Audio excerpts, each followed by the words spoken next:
نحمده ونصلي على رسوله الكريم اما بعد فاعوذ بالله من الشيطان الرجيم بسم الله الرحمن الرحيم رب اشرح لي صدري ويسر لي امري واحلل عقدة من لساني يفقهوا قولي. الحمدللہ ہم سب کے لیے آج بہت خوشی کی بات ہے کہ ہم مصباح کی شادی کے موقع پر اس درس میں شریک ہیں. الحمدللہ شادی کا موقع خوشی کا موقع ہوتا ہے، لیکن اس کے ساتھ ساتھ آئندہ زندگی میں انسان کے اوپر بہت سی ذمہ داریاں بھی آتی ہیں. عام طور پر یہ دیکھا گیا ہے کہ شادی کے بعد کچھ دن تک تو بچیاں خوش رہتی ہیں، سسرال والے بھی خوشی سے آؤ بھگت کرتے ہیں، لیکن آہستہ آہستہ بعض اوقات مشکلات بھی پیدا ہو جاتی ہیں. اس کی بنیادی وجہ یہ ہوتی ہے کہ ہر انسان یہ چاہتا ہے کہ اس کا حق اس کو ملے، لیکن وہ دوسروں کا حق دینے کے لیے تیار نہیں ہوتا، کیونکہ انسانوں کے اندر ایک دل کی تنگی رکھ دی گئی ہے. وَأُحْضِرَتِ الْأَنفُسُ الشُّحَّ، اس شح کو جب تک دور نہ کیا جائے، دلوں کی اس تنگی کو جب تک دور نہ کیا جائے، اس وقت تک انسان دوسرے کے لیے وہ نہیں سوچ پاتا جو وہ اپنے لیے سوچ سکتا ہے یا اپنے لیے سوچتا ہے. حقیقت یہ ہے کہ جب ہم کسی کے لیے اچھا سوچتے ہیں تو وہ دراصل اپنے ساتھ ہی اچھا کر رہے ہوتے ہیں.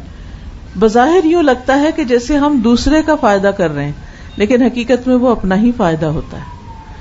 قرآن مجید میں اللہ تعالیٰ فرماتے ہیں ان احسنتم احسنتم لانفسکم، اگر تم نے اچھا کیا، احسان کا رویہ اختیار کیا، نیکی کا رویہ اختیار کیا، احسنتم لانفسکم، تو تم نے اپنے ہی نفسوں کے لیے، اپنے ہی ذات کے لیے اچھا کیا، یعنی اس کا فائدہ پورے کا پورا خود تمہیں کو ملے گا. اور وہ فائدہ انسان کو دنیا میں بھی ملتا ہے اور آخرت میں بھی ملتا ہے، بشرطے کہ انسان اسے خالصتاً اللہ کی رضا کے لیے کرنے والا ہو، یعنی احسان اور نیکی کو دوسروں کے ساتھ. اس میں آپ دیکھیے کہ انسان کے جہاں بھی نئے تعلقات بنتے ہیں، نئے رشتے بنتے ہیں، یعنی شادی کے موقع پر ایک نیا خاندان بنتا ہے، یعنی ایک نئے خاندان کے ساتھ واسطہ ہوتا ہے اور نئے تعلقات بنتے ہیں. اب ان تعلقات میں، ان رشتوں میں کچھ تو اپنی عمر سے بڑے ہوتے ہیں اور کچھ چھوٹے ہوتے ہیں. یعنی سسرال میں جب ایک لڑکی جاتی ہے تو کچھ لوگ اس سے عمر میں بڑے ہوتے ہیں، تجربے میں بڑے ہوتے ہیں، مقام میں بڑے ہوتے ہیں، رتبے میں بڑے ہوتے ہیں، تجربے میں بڑے ہوتے ہیں، اور کچھ چھوٹے ہوتے ہیں. اب ان دونوں کے ساتھ معاملہ کیسے کیا جائے؟ حکمت کا تقاضا کیا ہے؟ اور رسول اللہ صلی اللہ علیہ وسلم کی حکمت ہمیں کیا سکھاتی؟ آپ صلی اللہ علیہ وسلم نے فرمایا محمد سے نہیں، جس نے چھوٹے پر رحم نہ کیا اور بڑے کی عزت نہ کی. تو کتنا خوبصورت معیار ہمیں دے دیا گیا ہے کہ جتنے بھی بڑے ہیں سب کی عزت کرنی ہے، عزت اور احترام اور ادب کے ساتھ پیش آنا ہے، چاہے وہ والدہ ہے یا ساس ہے یا پھر ساس کی کوئی بہن ہے یا ان کی مدر ہے یا پھر نندے ہیں یا دیور جیٹ، کوئی بھی، یعنی جتنے بھی لوگ عمر میں بڑے ہیں ان سب کے ساتھ احترام کا معاملہ، ادب کا معاملہ. بعض اوقات یہ ہوتا ہے کہ کچھ بڑے جو ہوتے ہیں وہ اپنے بڑے ہونے کا فائدہ اٹھاتے ہیں اور پھر کبھی ڈانٹ کے بات کر دیتے ہیں، کبھی سختی کرتے ہیں، کبھی لحاظ نہیں کرتے. تو ایسے میں انسان کا دل چھوٹا ہونے لگتا ہے کہ یہ تو میرا خیال نہیں کرتے تو پھر میں کیا کروں. نہیں، ہمیں حکم کیا ہے، آپ نے عزت کرنی. ہر لڑکی جب یہ سبق لے کے اپنے سسرال میں جائے گی اور بڑوں کی عزت کرے گی تو اس کو جواب میں کیا ملے گا؟ اس کو ہمدردی ملے گی، کیئر ملے گی، محبت ملے گی، اور اس کی ایک پہچان اور اس کا ایک نام ہوگا کہ یہ بچی بہت عزت کرنے والی ہے، بہت اچھی ہے. اس کے حق میں گواہی ہوگی. مجھے اچھی طرح یاد ہے کہ میری ساس نے ایک مرتبہ یہ کہا کہ میری ساری بہوؤں میں سے میرا نام لے کے کہا ایک یہ ہے جس نے آج تک مجھے جواب نہیں دیا آگے سے، یہ میری عزت کرتی، اور مجھے کبھی خیال بھی نہیں آیا تھا کہ میں واقعی کچھ کر رہی ہوں. لیکن اس دن مجھے احساس ہوا کہ اچھا یہ بھی میٹر کرتا ہے. بڑے بعض اوقات بہت پیار سے بات کرتے ہیں, بہت کیئر کرتے ہیں, بعض اوقات بیمار ہوتے ہیں, تھکے ہوتے ہیں, یا کبھی غصے میں بھی ہوتے ہیں, یا کوئی اور بات ہو سکتی ہے, وہ ناراض بھی ہوتے ہیں. کبھی ان کی ناراضگی برحق ہوتی ہے, کبھی ناراضگی ناحق ہوتی ہے. لیکن ہمارا دین ہمیں کیا سکھاتا ہے کہ ہم نے ان کے ساتھ کیا معاملہ کرنا ہے, ادب کا, احترام کا. ہم نے اپنا فرض پورا کرنا ہے, اور اسی سے پتہ چلے گا کہ ہم واقعی دین پڑھے ہوئے لوگ ہیں. اگر ہر ماں اپنی بیٹی کو یہ نصیحت کر کے بھیجے کہ بیٹا اس خاندان کے سب بڑوں کی عزت کرنی ہے, تو آپ دیکھیں کہ کتنے ہی مسائل صرف اس سے حل ہو جائیں گے. پھر اس کے بعد یہ ہے کہ کچھ رشتے, کچھ بچے چھوٹے ہوتے ہیں, کچھ عمر میں کم ہوتے ہیں, کچھ بعض اوقات وہ درجے میں کم ہوتے ہیں. مثلاً کوئی بھائی بڑا ہے آپ کے شوہر کا, کوئی چھوٹا ہے, کوئی بہن بڑی ہے, کوئی چھوٹی ہے, اسی طرح باقی بھی کچھ بچے ہیں. کئی دفعہ ایسے ہوتا ہے جیسے نئی دلہن شادی ہو کر جاتی ہے تو چھوٹے چھوٹے چھوٹے بچے سارے ہجوم کر دیتے ہیں اس پر. کوئی لپسٹک خراب کر دیتا ہے, کوئی کپڑے خراب کرتا ہے, کوئی بیڈ پہ چڑھ جاتا ہے گندے پاؤں لے کے, کوئی کچھ کرتا ہے, کوئی کچھ کرتا ہے. تو اس میں انسان کو بڑے صبر و ضبط کا مظاہرہ کرنا پڑتا ہے. کچھ مہمان تو 2-4 دن میں چلے جاتے ہیں, لیکن کچھ مستقل اسی گھر میں رہ رہے ہوتے ہیں, یعنی کمبائنڈ فیملی سسٹم ہوتا ہے. ان بچوں کو روز دیکھنا پڑتا ہے, روز برداشت کرنا پڑتا ہے. تو وہاں کیا کرنا چاہیے؟ وہاں پھر نبی صلی اللہ علیہ وسلم کا یہ حکم ہے, چھوٹوں کے اوپر رحم, سختی کا معاملہ نہیں, شفقت کا معاملہ, سمجھانے کا معاملہ. کیا کہہ کے اگنور کر سکتے ہیں, درگزر کر سکتے ہیں, کوئی بات نہیں, چھوٹے ہیں نا, چھوٹے ایسے ہی ہوتے ہیں. میں تو بڑی ہوں نا, یعنی وہاں اللہ نے آپ کو بڑا بنایا تو آپ بڑے بن کے رہیں. اور بڑے بننے کا مطلب تکبر کرنا نہیں, بڑے بننے کا مطلب چھوٹوں کے ساتھ شفقت اور نرمی کا سلوک کرنا ہے. تو اس سے آپ دیکھیے کہ بچہ آپ سے محبت کرنے لگے گا, اور یہی آپ کی کامیابی ہے کہ آپ ہر بچے کو امپورٹنس دیں. اریٹیٹ نہ ہو کہ یہ بہت شور کر رہے, یہ بہت باتیں کر رہے, یہ بہت بدتمیز ہے, یہ ایسے ہیں, یہ ویسے. نہیں, آپ ان کے دل جیتیں, آپ ان سے محبت کریں, وہ سارے آپ کے پیچھے لگ جائیں گے.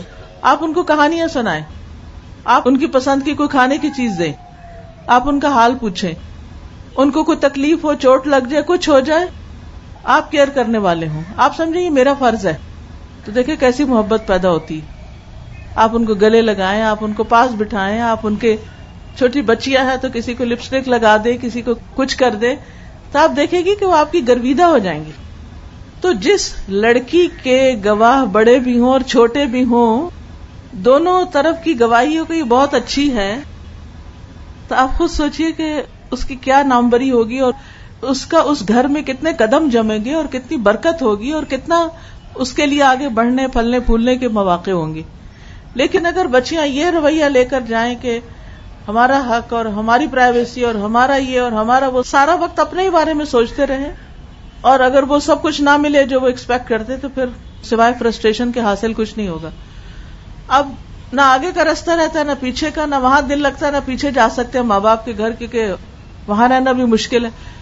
شادی کے بعد اگر لڑکی ماں باپ کے بھی گھر آتی ہے تو وہ گھر اس کے لیے ویسا نہیں ہوتا. یہ بھول ہوتی ہے کہ ہم اپنے ماں باپ کے گھر بڑی عیاشی کرتے تھے, اور اس دھوکے میں لڑکیاں کہتی چلو واپس چلتے ہیں, جا کے پھر وہ عیاشی کرے.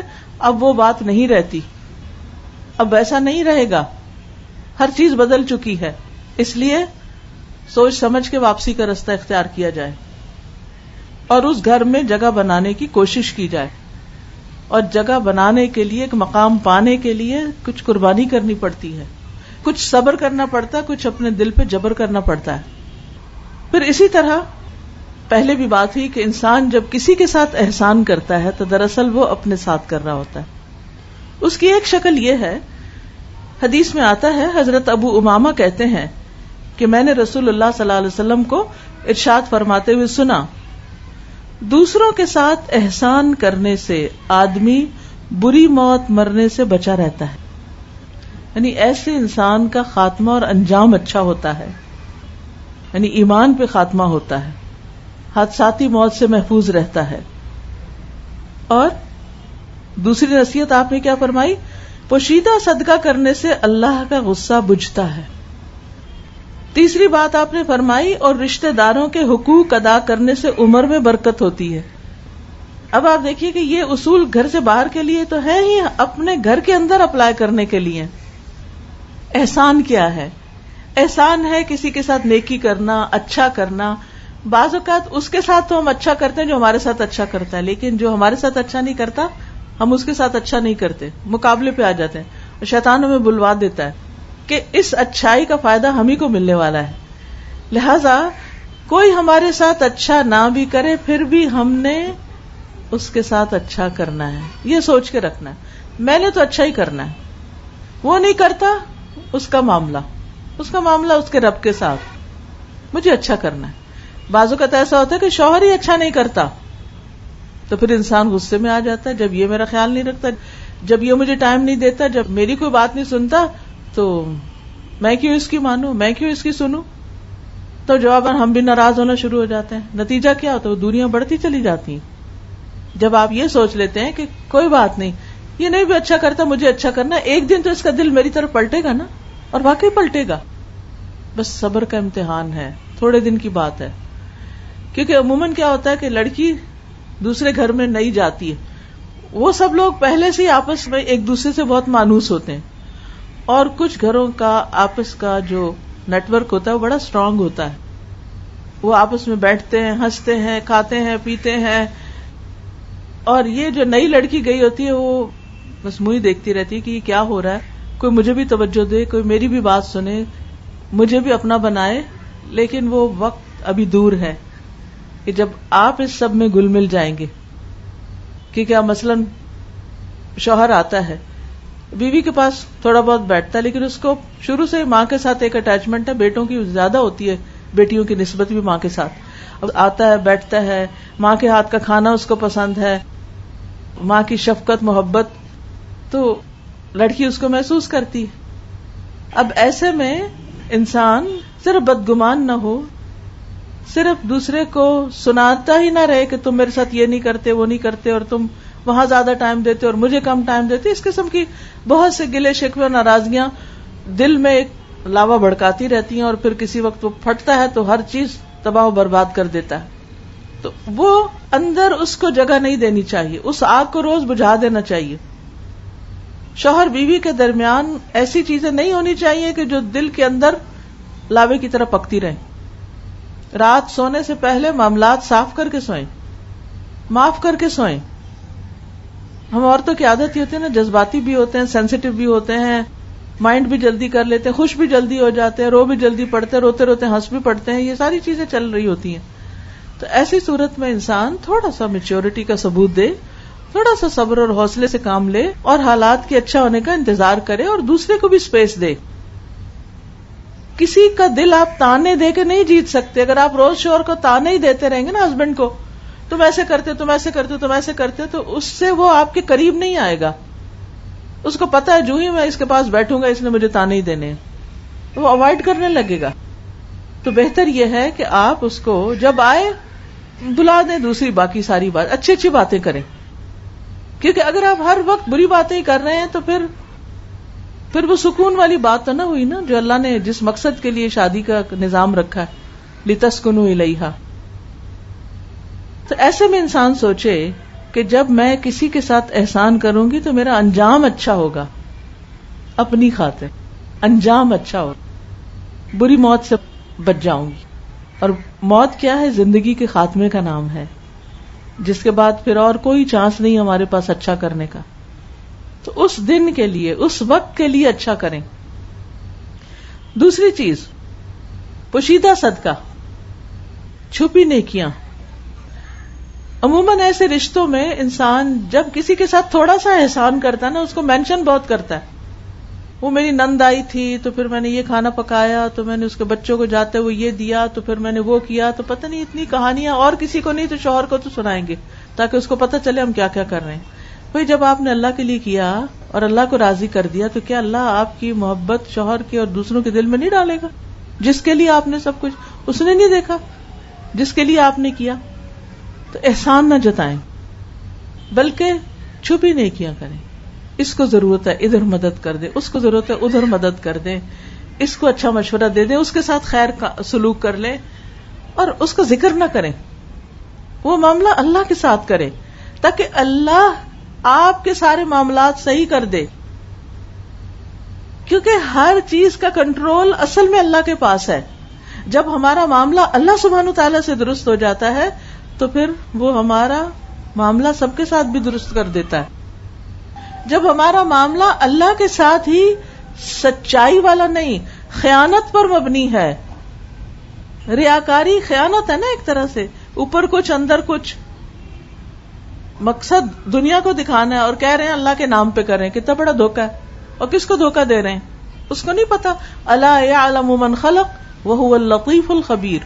وہ نہیں جانے گا جس نے پیدا کیا ہمیں اور ہمارے دل کے راز تک جانتا ہے. وہ باریک بین ہے، صرف اوپر کی نہیں، اندر کی تہوں میں بھی چھپی ہوئی دل کے اندر تک کی باتیں وہ جانتا ہے، خوب خبر رکھتا ہے ہم کون سا کام کب کس کے ساتھ کیسا کر رہے ہیں، کیا معاملہ کر رہے ہیں.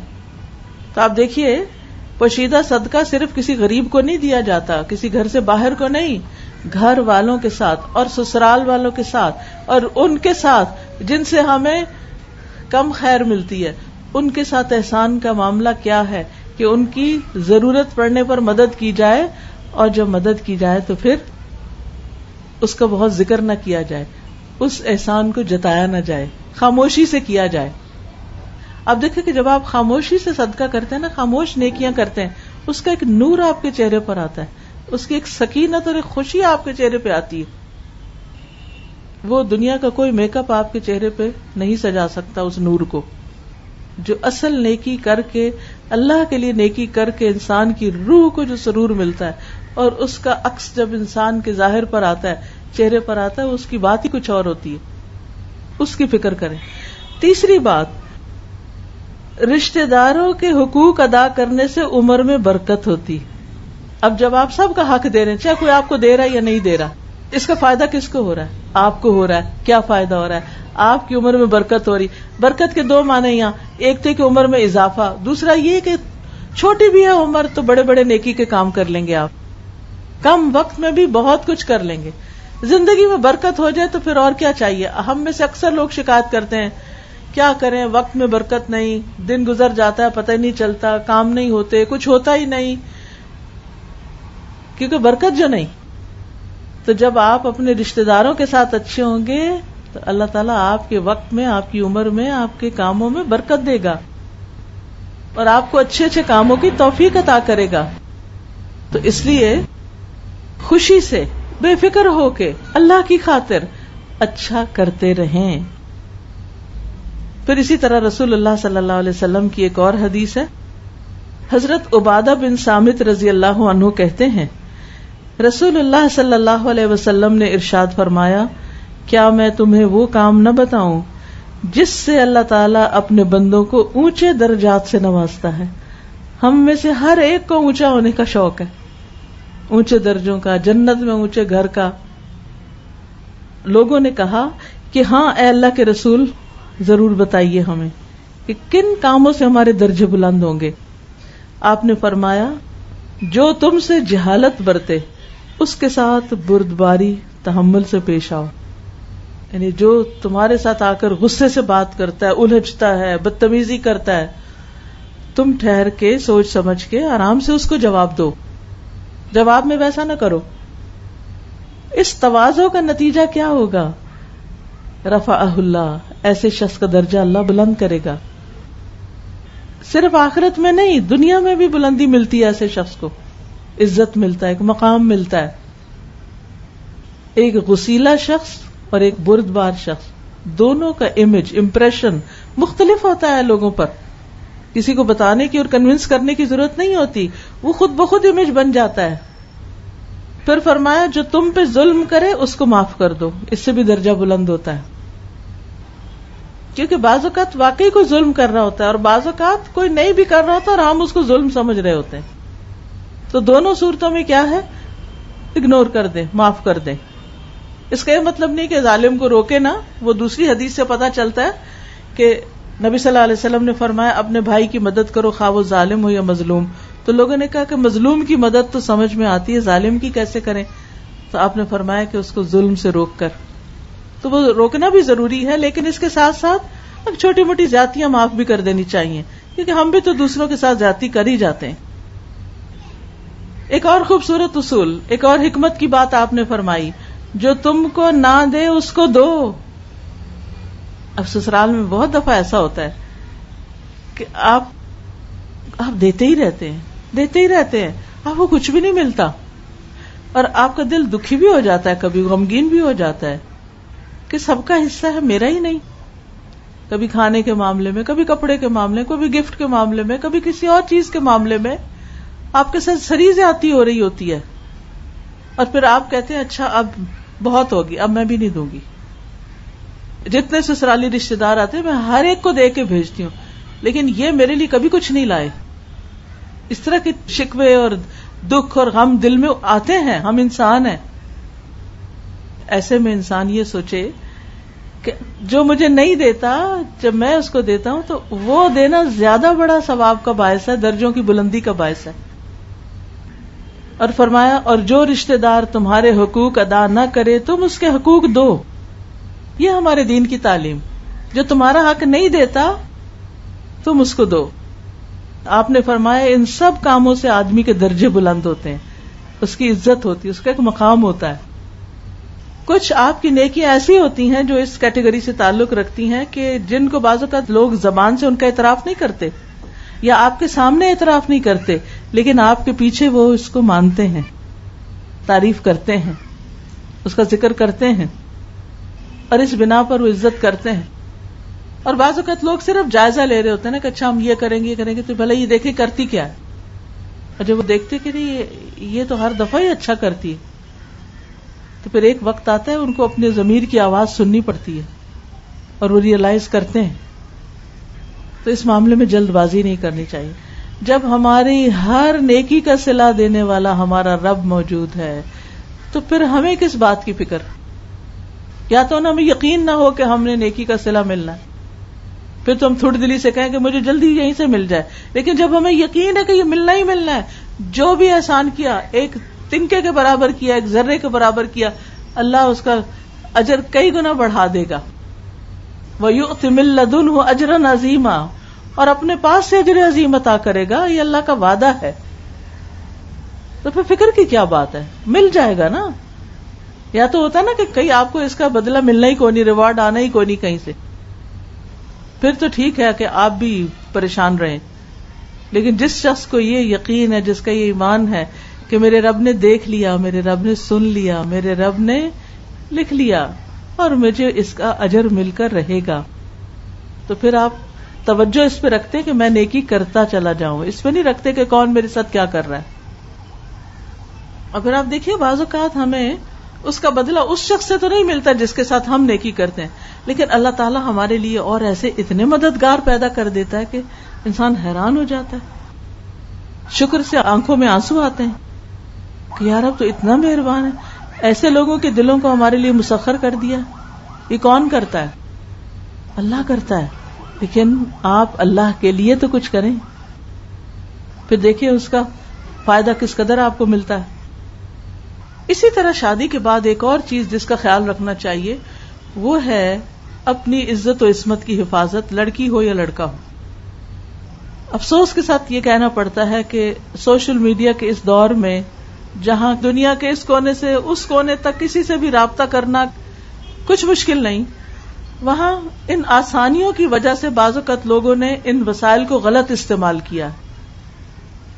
شادی کہیں ہوئی بھی ہے, دوستی کسی اور سے ہے, لیگل حلال تعلق کہیں ہے اور حرام سے لذت کہیں اور سے حاصل کی جا رہی ہے. تو یہ بڑے فکر کی بات ہے اور بہت ہی پریشانی کی بات ہے. اپنے ہسبینڈ یا اپنی بیوی کے ساتھ فیتھ فل اور اپنے قریبی اس تعلق کے ساتھ واقعی قریب ہونا یہ بے حد ضروری ہے. اور اس تعلق میں دھوکہ دینا, اس تعلق میں خیانت کرنا, یہ انسان کے اپنے لیے بھی اور آئندہ نسلوں کے لیے بھی نقصان دہ ہے. حضرت ابو ہریرہ رضی اللہ عنہ نبی صلی اللہ علیہ وسلم سے روایت کرتے ہیں, آپ نے ارشاد فرمایا, تم لوگ پرائی عورتوں سے تعلق رکھنے سے بچو تو تمہاری عورتیں دوسرے مردوں سے تعلق رکھنے سے محفوظ رہیں گی. یعنی مردوں کو حکم دیا کہ تم غیر عورتوں سے تعلق نہ رکھو, تم اس طرح کی چھپی دوستیاں نہ کرو, تو کیا ہوگا, تمہاری بیویاں بھی تمہاری اس عزت کی حفاظت کریں گی، وہ بھی غیر مردوں سے تعلق نہیں رکھے گی. اس میں بھی آپ دیکھیے کہ اگر کوئی اپنی عزت و عصمت کی حفاظت کرتا ہے تو اس کا فائدہ اسی کو پہنچتا ہے، اس کے اپنے گھر کے اندر پہنچتا ہے اس کو. پھر فرمایا تم اپنے والدین کے ساتھ اچھا سلوک کرو تو تمہاری اولاد تمہارے ساتھ اچھا سلوک کرے گی. اور جب بچے تنگ کریں نا تو استغفار کیا کریں، آیت کریمہ پڑھا کریں کہ یا اللہ تو مجھے معاف کر دے، اور اپنے والدین کے ساتھ کوئی اچھا نیک سلوک کیا کریں. زندہ ہیں تو ان کی خدمت یا ان کے دل خوش کرنے کی کوئی بات، فوت ہو گئے تو ان کی طرف سے کچھ صدقہ کر دیا کریں. یا اللہ یہ صدقہ میں اس لیے کر رہی ہوں اپنے والد کے لیے یا والدہ کے لیے جو بھی، کہ تو اس کے بدلے میری اولاد کو میرے لیے نیک بنا دے، میرا تابعدار بنا دے، فرما بردار بنا دے، مجھے اپنی اولاد سے آنکھوں کی ٹھنڈک نصیب کر دے. کیونکہ والدین کے ساتھ نیکی ایسا بڑا اچھا کام ہے کہ جس سے انسان کو اپنی اولاد کی خوشیاں نصیب ہوتی ہیں. آپ اپنے ماں باپ کی قدر کریں، ان کی کیئر کریں، ان کے لیے خالص جذبات رکھیں، ان کے غم، ان کے غصے، ان کے ناراضگی اور ان کی زیادتیوں کو معاف کر دیں. پھر آپ دیکھیں کہ آپ کے بچے آپ کے ساتھ کتنا اچھا سلوک کرتے ہیں، کتنے ہمدرد اور غمخوار ہوتے ہیں آپ کے لیے. اور فرمایا جس آدمی کے پاس اس کا مسلمان بھائی معافی مانگنے کے لیے آئے تو اس کی غلطی معاف کر دینی چاہیے. اگر کوئی آپ سے سوری کرے تو قبول کر لیں اور اس کا عذر قبول کر لینا چاہیے، چاہے وہ صحیح کہہ رہا ہو یا غلط کہہ رہا ہو، چاہے وہ دل سے معافی مانگ رہا ہے یا اوپر سے مانگ رہا ہے، آپ معاف کر دیں. فرمایا اگر کوئی شخص معافی نہیں دے گا تو وہ حوض کوثر پر مجھ تک نہیں پہنچ سکے گا. یعنی کوئی آپ سے معافی مانگتا اور آپ معاف نہیں کرتے تو حوض کوثر پر نبی صلی اللہ علیہ وسلم کے ہاتھوں پانی نصیب نہ ہوگا. اس لیے کبھی بھی کوئی یہ کہے نا کہ مجھے معاف کر دو، کبھی ادھر لوگ حج عمرے پہ جا رہے ہوتے ہیں اور کہہ دیتے پلیز کہا سنا معاف کر دینا، تو بہت سے لوگ معاف کر دیتے، لیکن کچھ یہ کہتے ہیں کہ تمہیں تو میں کبھی معاف نہیں کروں گا، فلاں کو تو میں کبھی معاف نہیں کر سکتا. ایسا نہیں کہنا چاہیے، اپنی خاطر اس کو معاف کر دیں. ایک تو دنیا میں دل سے بوجھ اتر جائے گا اور دوسرا یہ کہ آخرت میں عزت افزائی ہوگی. پھر اسی طرح یہ ہے کہ اچھی زندگی کے لیے اپنی زندگی کے اوقات کی تقسیم کریں. کچھ حصہ ذاتی عبادت کے لیے، ذکر اذکار کے لیے، کچھ اپنی ذہنی نشو نما کے لیے، کیونکہ بہت سی عورتیں شادی کے بعد پڑھنا لکھنا چھوڑ دیتی ہیں. یہ نہیں ہونا چاہیے. اچھی کتابیں پڑھیں، اچھی مجلسوں میں حاضر ہوں، اپنی تعلیم کا سلسلہ لازماً جاری رکھیں، ہر روز کچھ نہ کچھ نیا سیکھیں.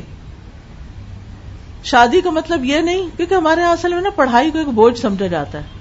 وہ اتنی ساری سلیبس کی کتابیں ہوتی ہیں، وہ رٹنی پڑھنی پڑتی ہیں، اور جس وقت ان سب سے جان چھوٹتی ہے اور شادی کے بعد اچھے کپڑے، کھانا پینا، سیر و تفریح، دعوت، پھر انسان کہتا ہے اصل زندگی تو یہ ہے. لیکن کچھ دن کے بعد انسان اس سلسلے سے بھی اکتا جاتا ہے یا پھر وہ سلسلہ ختم ہو جاتا ہے.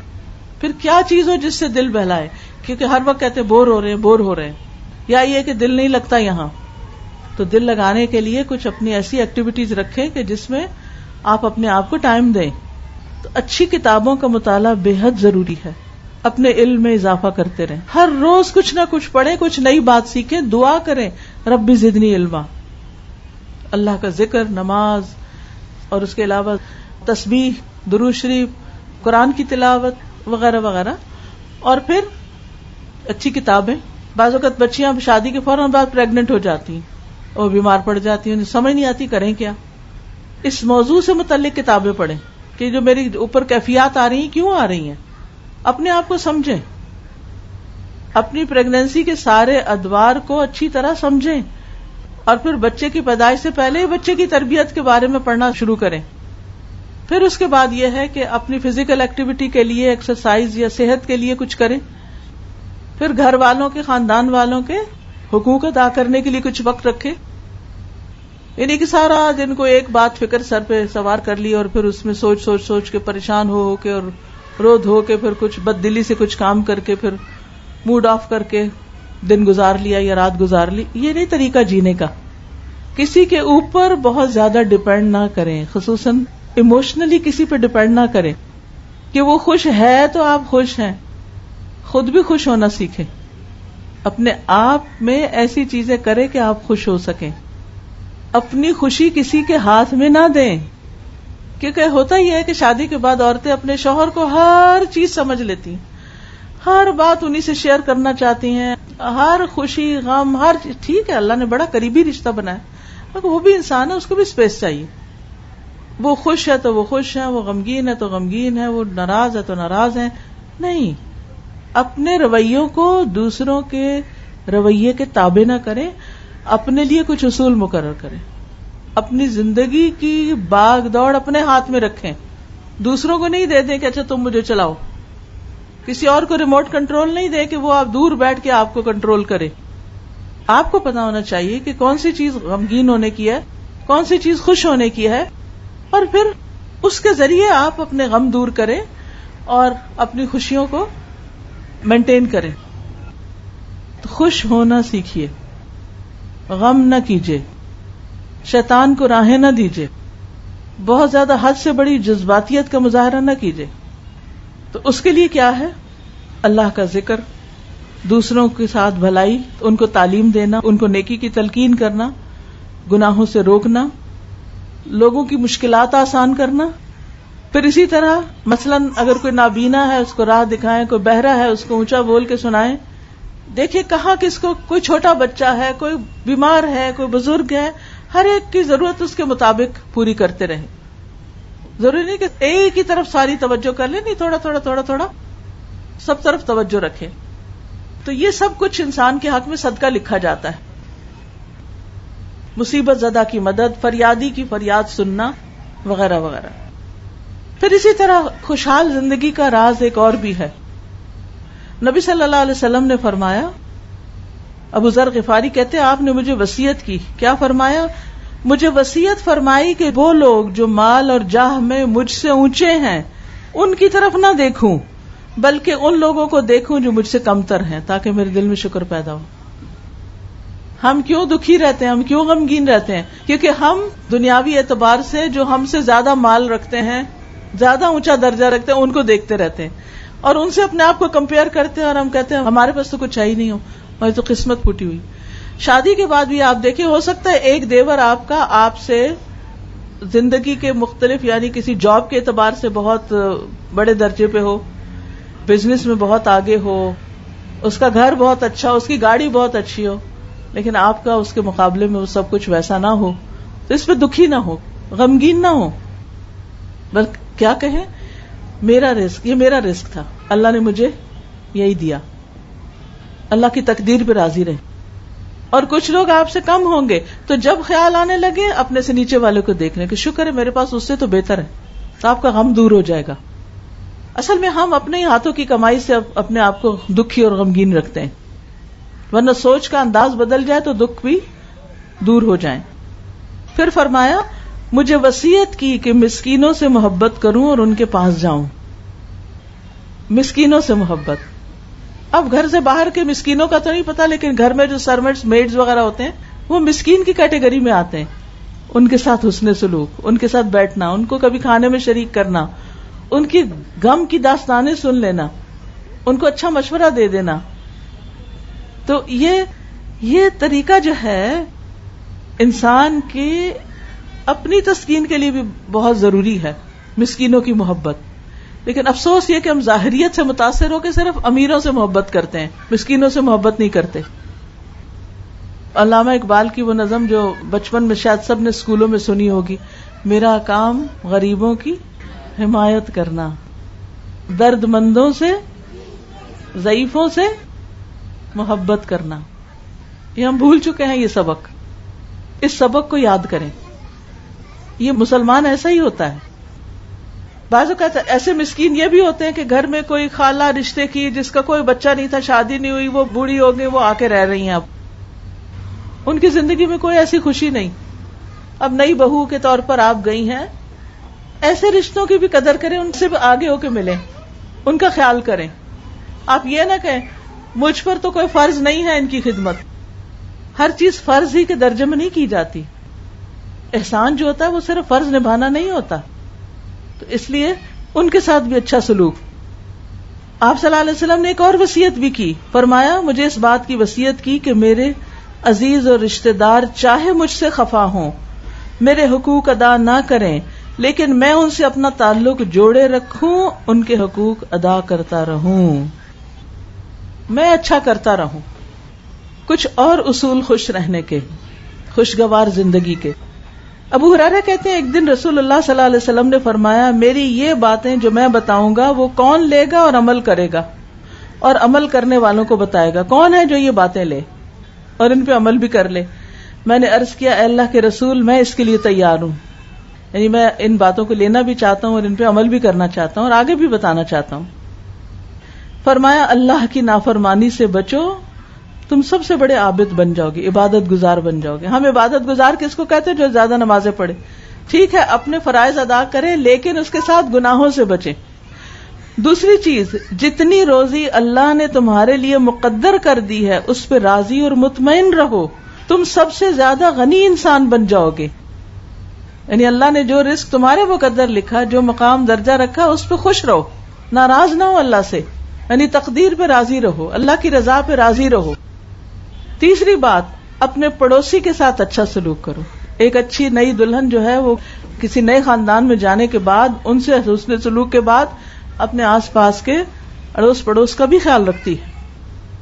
چوتھی بات، جو کچھ تم اپنے لیے پسند کرو وہی دوسروں کے لیے بھی پسند کرو تو تم مسلم ہوگے۔ مسلمان ایسا ہی ہوتا ہے کہ جو چیز اپنے لیے پسند ہوتی ہے ویسی دوسرے کے لیے بھی ہوتی ہے۔ پانچویں بات، زیادہ نہ ہنسو، اس لیے کہ زیادہ ہنسنے سے آدمی کا دل مردہ ہو جاتا ہے۔ تو انشاءاللہ جو شخص ان باتوں پر عمل کرے گا، اور خاص طور پر شادی کے بعد جو ان نصیحتوں پر بچی عمل کرے گی، وہ ہو نہیں سکتا کہ خوشگوار زندگی نہ بسر کرے، کیونکہ یہ باتیں پیارے رسول کی فرمائی ہوئی ہیں جن پہ چل کر انسان زندگی میں کامیاب ہو سکتا ہے۔ اللہ تعالی ہم سب کو عمل کی توفیق عطا فرمائے۔ وآخر دعوانا ان الحمد للہ رب العالمین۔ کوئی اور کچھ کہنا چاہے، کوئی نصیحت کرنا چاہے، کوئی بتانا چاہے، کوئی شیئر کرنا چاہے؟ میری شادی کو تقریباً 20 سال ہوئے ہیں، اور 20 سالوں میں بہت ساری اونچ نیچ ہوتی ہے، دیکھتے ہیں، سب کچھ کرتے ہیں، اور اللہ سبحانہ و تعالیٰ نے مجھے 2 سال کے بعد ہی میں نے قرآن پڑھا اور یہ تعلیم حاصل کی تھی۔ اس کے بعد الحمدللہ کام بھی شروع کیا، لیکن جو میرا سسرال تھا وہ اس ٹائپ کے نہیں تھے، کیونکہ میں نقاب کرتی تھی میٹرک کے بعد سے، لیکن وہ اس طرح کے نہیں تھے۔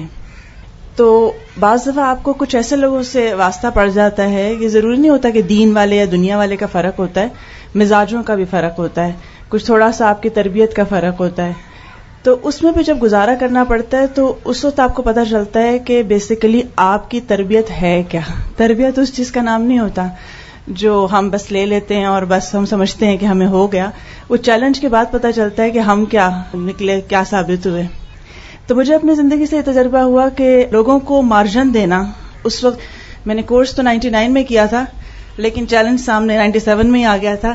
تو اس وقت مجھے جو ایک بات لگتی تھی، کیونکہ ان کو لگتا تھا کہ میں پردہ نہ کروں، کیونکہ ان کو تھا کہ مجھے عادت نہیں ہے یہ دیکھنے کی اس طرح۔ تو مجھے بڑا ہی میں پرسکون رہتی تھی اس معاملے میں، کیونکہ مجھے اندر سے یہ ہوتی رہتی تھی، آواز آتی رہتی تھی کہ کوئی بات نہیں، ان کو پتہ نہیں ہے اور کوئی مسئلہ نہیں ہے، ان کو پتہ نہیں ہے۔ اور کیوں پتہ نہیں ہے؟ کیونکہ ان کی ظاہری بات ہے گھر میں کوئی نہیں کرتا، کزنس نہیں کرتی، بہنیں نہیں کرتی، تو ایسے شخص کو کیسے پتہ ہو سکتی ہے ایک بات جو اگر مجھے کہہ رہے ہیں تو یہ بالکل صحیح کہہ رہے ہیں اپنے حساب سے۔ تو لوگوں کو سمجھنا جو ہے پہلے کہ وہ کس پوائنٹ آف ویو سے وہ بات کہہ رہے ہیں، تو یہ بہت امپورٹنٹ ہوتا ہے کسی کے ساتھ اچھا گزارا کرنے کے لیے۔ کیونکہ اگر ہم یہ دیکھیں کہ اچھا ہم بہت نیکی کا کام کرتے ہیں، ہم تو بڑے پردے دار ہیں اور ہم تو بہت ہی اچھے نیک لوگ ہیں، اور یہ کیسے برے لوگ ہیں کہ جو ہمیں کرنے سے روک رہے ہیں، تو یہ چیز اس سے نہیں بنتی، کیونکہ میرے اپنے گھر کی تربیت ہے، ان کے اپنے گھر کی تربیت ہے۔ میں اپنی جگہ ٹھیک ہوں، وہ اپنی جگہ ٹھیک ہیں، لیکن اگر میں ٹھیک ہوں تو مجھے یہ پروف کرنا پڑے گا کہ کیسے ٹھیک ہوں میں، کیونکہ ان کے پاس تو کوئی پہلے سے پروف نہیں ہوتا ان باتوں کا۔ تو اس لیے اس میں تھوڑا سا آپ کو صبر کا مظاہرہ اس وقت اگر آپ کر جاتے ہیں، جو اللہ کی حکمت سے ہی ہوتا ہے، اللہ تعالیٰ ہی حکمت دیتا ہے اور عقل سمجھ اور اتنا ظرف دے دیتا ہے کہ آپ اس چیز کو برداشت کرتے ہیں، تو اس کو میں نے تجربہ کیا کہ بہت ہی آسانی ہو جاتی ہے، کہ بہت جلد آپ کی جو ہے وہاں جگہ بن جاتی ہے، لیکن اسے مائنڈ نہ کیا جائے۔ کیونکہ بعض دفعہ یہ بھی آتا تھا مرحلہ کہ جیسے ان کو یہ لگتا تھا کہ جو ہمارے بچپن سے ساتھ کے لوگ ہیں جو اب بڑے ہو گئے ہیں، لیکن ایک فیملی کی طرح ملتے ہیں، سب اکٹھا بیٹھتے ہیں، تو وہ شاید آنا چھوڑ دیں گے اگر ہم اس طرح ان کو سیپریٹ کریں گے کہ آپ ادھر چلے جائیں، آپ ادھر آ جائیں والا چکر ہوگا. تو ان کو لگتا تھا کہ ہم سے لوگ ملنا چھوڑ دیں گے.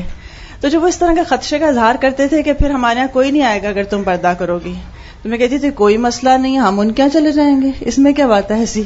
یعنی ہر چیز کو آپ پازیٹیو لے کے جب بات کرتے ہیں اور آپ اس کو ایک لائٹ موڈ میں لے رہے ہوتے ہیں تو وہ چیزیں پھر ایزی ہوتی چلی جاتی ہیں اور پھر اس کو وہ سمجھ میں آتا ہے. لیکن اس کے لیے بات وہی ہوتی ہے کہ اپنے 2 قدم پہ کھڑا ہونا بھی آتا ہو. اگر ہمیں 2 اپنے قدموں پہ نہیں کھڑا ہونا آتا تو ہم کسی اور کو سہارا بھی نہیں دے سکتے اس وقت جو ہوتا ہے. تو اس لیے اس چیز کو میں نے کیا کہ لوگ بہت اچھے ہوتے ہیں، ہم بعض دفعہ اپنی نیکی کے زوم میں آ کر ان کو برا بنا دیتے ہیں، یا نیکی کے زوم میں آ کر ہم ان کے اوپر روب جمانے لگتے ہیں اپنے نیک ہونے کا، اور بہو ہونے کا اور روب جماتے ہیں کہ ہم نیک بھی ہیں اور بہو بھی ہیں. تو یہ 2 کام اکٹھے ہو جاتے ہیں. اور الحمدللہ اللہ کا احسان کرم اور شکر یہ ہے کہ اس کا مجھے فائدہ یہ پہنچا، اس تحمل کا فائدہ یہ ہوا کہ آج جو ہے میرے ہسبینڈ کہتے ہیں میں 180 ڈگری پہ چینج ہوں اپنی شادی سے لے کر اب تک، پسند ناپسند میں، ہر چیز میں. اور الحمدللہ بہت بڑا میرا سپورٹر جو ہے وہ اس وقت وہی ہیں. اسی طرح میرے سسرال میں اس وقت ماشاءاللہ میرے دیور جو ہیں ان کی اتنی بڑی داڑھی ہے اور وہ بھی دین کے میں نکلتے رہتے ہیں کہیں نہ کہیں. میری نندیں جو ہیں وہ اس وقت قرآن کے کورسز کر رہی ہیں، اپنے اپنے جہاں پہ گھروں میں ہیں وہ کر رہی ہیں. اور ابھی میری یعنی بات صرف اتنی ہوتی ہے کہ ہمیں خود پہ دراصل 2 قدموں پہ نہیں کھڑا ہونا آ رہا ہوتا. جب ہم خود اسٹیپ لے لیتے ہیں نا تو دوسروں کو کہنے کی ضرورت نہیں ہوتی. اور ابھی میرے نند کی بچوں کی شادی ہوئی، 3 بچوں کی ابھی قریب شادی ہوئی. تو میں مہندیوں میں نہیں جاتی ہوں، لیکن میں کسی کو منع بھی نہیں کرتی ہوں جو کر رہا ہوتا ہے. مجھ میں صرف ایک واحد ہوتی ہوں جو سامنے نظر آ ہی رہا ہے میں نہیں جاتی ہوں. بس اب کیا ہوا کہ اب میری جو ہوئی شادی تو انہوں نے کہا، میرے نندوئی نے خود مجھے کہا کہ دیکھو تمہاری وجہ سے، تمہارے کہنے کی وجہ سے کہ تم ان چیزوں کو کرتی ہو کہ نہیں کرنا، ہم نے اس دفعہ کوئی گانا بجانا گھر میں نہیں کیا. حالانکہ میں نے کوئی نہ آرڈر کیا تھا ان کو، اور لیکن میرے پہنچتے انہوں نے اس بات کا اظہار کیا باقاعدہ. یا جو پچھلی شادی تھی ابھی تو اس پہ ایک اور میرے ان کے کزن ہیں جو بہت شوقین ہوا کرتے تھے ان چیزوں کے، جب میں شادی ہوئی میری، اور اس پہ اسپیشل آ کے انہوں نے مبارکباد دی اور انہوں نے کہا میں تمہیں اسپیشل مبارکباد دیتا ہوں کہ تم بائیکاٹ کرتی ہو ان چیزوں کا، کیونکہ میں فل نقاب میں ہی شادیوں میں جاتی ہوں چاہے قریبی سے قریبی شادی کیوں نہ ہو.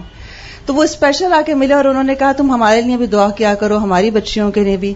اب حالانکہ میں یہ سارے سسرالی ہوئے ہیں کہ جو 20 سال پہلے میں جانتی ہوں یہ کیا تھے اور کس طرح سے یہ سپورٹر تھے اس چیز کے. تو اللہ سبحانہ و تعالیٰ کی رحمت بھی اسی وقت آتی ہے. جو بھی آپ نے ساری باتیں سنی اس کا خلاصہ ہی میں پریکٹیکل اپنی لائف سے اس لیے بتا رہی ہوں کہ یہ چیز اللہ کے فضل سے میں نے دیکھی اور خود بدلتے ہوئے ان چیزوں کو دیکھا. کمی ہمارے اندر ہوتی ہے کہ تحمل نہیں ہوتا اور آدھا سا دین ہوتا ہے، کیونکہ وہ دین بھی ایسا ہوتا ہے جو خود پہ اپلائی نہیں کرنا چاہتے لیکن ہم سب کو دیندار دیکھنا چاہتے ہیں، شوہر سے لے کر سسرال تک کو. تو سب سے پہلے تو خود نیک بننے میں محنت کریں گے تو انشاءاللہ باقی اثرات خود بخود پھیل جاتے ہیں. جزاک اللہ. روبی آپ آئیں تو دعا کر دیں. سبحان اللہ وبحمدہ عدد خلقہ ورضا نفسہ وزنة عرشہ ومداد کلماتہ. لا الہ الا اللہ وحدہ لا شریک لہ، لہ الملک ولہ الحمد وہو علی کل شیء قدیر. اللہم صل علی محمد وعلی آل محمد کما صلیت علی ابراہیم وعلی آل ابراہیم انک حمید مجید. اللہم بارک علی محمد وعلی آل محمد کما بارکت علی ابراہیم وعلی آل ابراہیم انک حمید مجید. ربنا آتنا فی الدنیا حسنہ وفی الآخرۃ حسنہ وقنا عذاب النار. ربنا هب لنا من ازواجنا وذرياتنا قرة اعین واجعلنا للمتقین اماما. رب ارحمهما كما ربياني صغيرا. یا رب العالمین، یا ارحم الراحمین، جو کچھ بھی آج پڑھا کیا ہے اس کو اپنی بارگاہ میں بہترین طریقے سے قبول فرما لے، اور رب العالمین اس کے بہترین حصے کے اوپر عمل کرنے کی توفیق عطا فرما دے. یا رب العالمین ہمارے دلوں میں وسعت پیدا کر دے، ہمارے دلوں میں دوسروں کی محبت پیدا کر دے، ہمیں خیر خواہی عطا کر دے. یا اللہ ہم اپنے رشتوں کے ساتھ بہترین معاملہ کرنے والے بن جائیں. یا اللہ ان کی محبت ہمارے دلوں میں ڈال دے اور ہماری محبت ان کے دلوں میں ڈال دے. یا رب العالمین یہ جو شادی ہونے جا رہی ہے اس میں بہت بہت برکتیں، خیر اور بھلائیاں ڈال دینا، اور اس بچی کے لیے اگلے گھر میں بہت ساری خوشیاں اور بہت سی خیر اور بھلائیاں رکھنا، اور دونوں خاندان جو آپس میں جڑنے جا رہے ہیں ان دونوں خاندانوں کے تعلقات کو اور زیادہ بہترین بنا دینا اور بہت اس تعلق کو مضبوط بنا دینا۔ جتنی بہنیں آئی ہیں ان کے دلوں میں جو دعائیں ہیں ان کو قبول فرما لے، جو حاجتیں ہیں ان کو قبول فرما لے، جو بھی اپنے بچوں کی شادیوں کی وجہ سے پریشان ہیں ان کو بہترین رشتے عطا فرما دے، جو بیمار ہیں ان کو شفا عطا فرما دے، اور یا اللہ جو مالی پریشانیوں کا شکار ہے ان کی وہ پریشانیاں دور فرما دے، ہم سب کے بچوں کو ہماری آنکھوں کی ٹھنڈک بنا دے، ہماری نسلوں میں بہترین مسلمان پیدا کر دے، یا اللہ بہترین عمل کرنے والے مضبوط ایمان والے مسلمان پیدا کر دے، اور ہم سب سے راضی ہو جا۔ ربنا تقبل منا انک انت السمیع العلیم وتب علینا انک انت التواب الرحیم۔ الہی آمین۔ سبحانک اللہم وبحمدک اشہد ان لا الہ الا انت استغفرک واتوب الیک۔ السلام علیکم۔